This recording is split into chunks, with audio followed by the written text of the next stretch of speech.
Hiya, welcome back to Sophie Wells Art. Now today I am showing you the process of how I painted my most recent piece, which I called Sacred Firelight. I spent a lot of time planning this piece and finding inspiration and trying to figure out what I wanted to do, because I'm still on the journey of trying to figure out where I want to take my art. And let me tell you, that is a really difficult thing to try and figure out.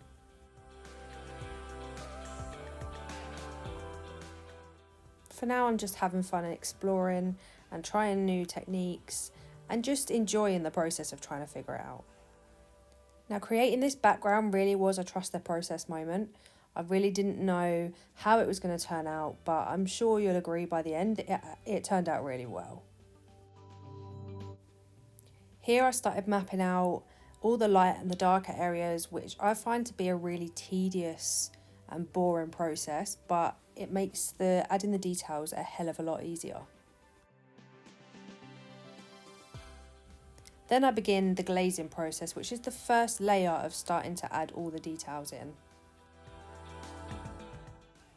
It's quite a fun process doing the glaze because you start to see the layers building up and the detail being added, and it's just a really fun way to start.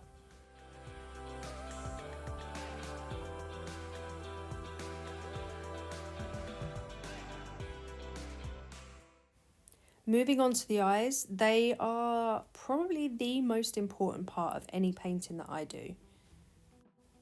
This is because I feel that the painting doesn't really come alive until the details of the eyes have been added. Now you can see here that I have added a few layers of the glaze already, and I'm currently adding another layer just to try and pick out all of those brighter shades. Let's recap on where we are so far.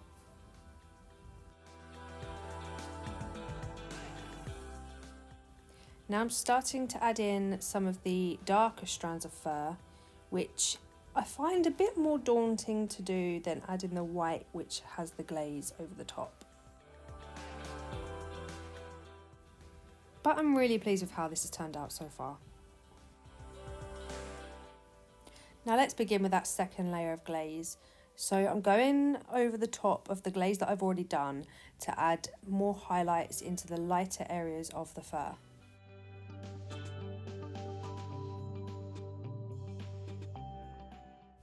Adding these in one by one, strand by strand, is the easiest way to define those areas. And whilst I try to pick out as many of these as I can in this stage, it's not the final layer of the glaze. So I'm not too worried if I miss a couple of areas, as I'm going to go over it again anyway. I really enjoy this part as I start to see it come alive, start to see all those details going in, start to see how the final piece could potentially look once I'm finished with this stage.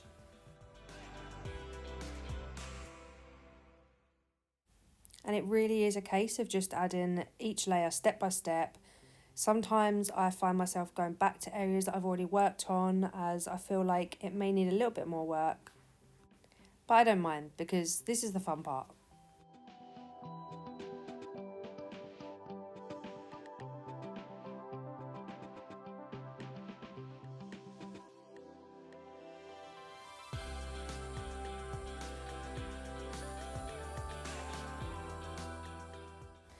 Moving on to the antlers, I struggled with this a little bit as I couldn't work out how to show the texture of the antlers without making them look too flat.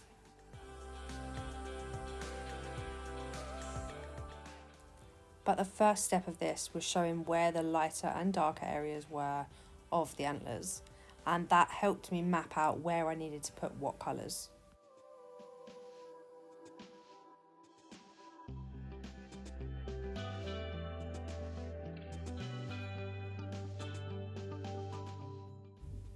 As soon as I started to add in the tiny strands and the tiny details and all those little lines, it really started to come together.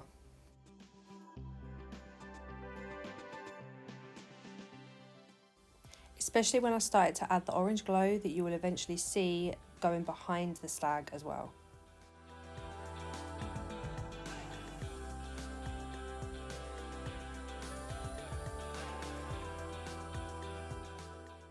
Now, adding this burnt umber colour in was not the easiest. It doesn't have the best coverage and always tends to need a few layers.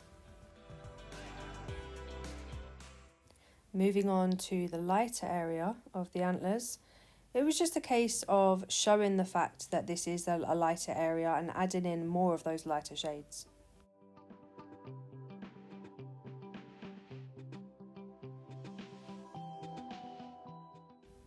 Even I can say this really is, again, a trust the process moment.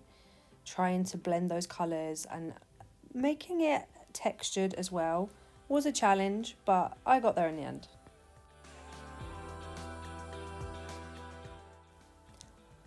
Now, using the airbrush. I love using my airbrush, but I haven't used it yet in an acrylic painting until now.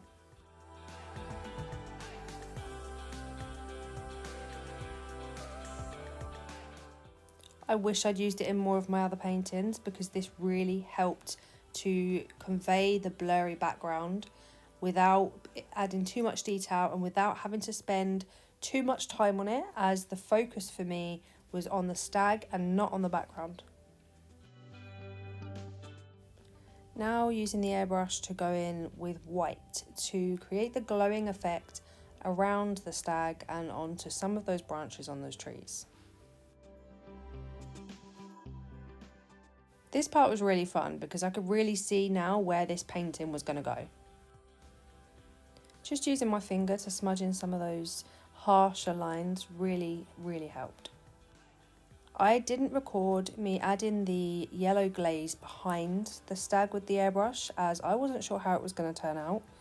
So I went straight in with recording the final layer of adding the final highlights.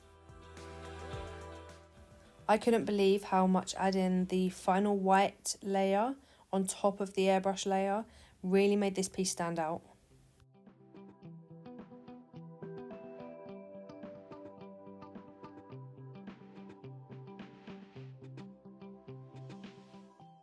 The final part of this process was adding the white detailing into the antlers. This really helped me to convey the detailing and the texture on those antlers so that they really stood out.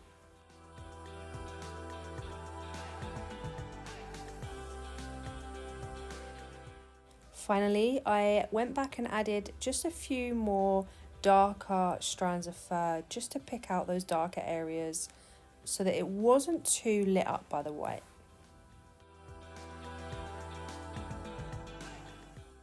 And here it is, the final piece, Sacred Firelight. Thank you for watching.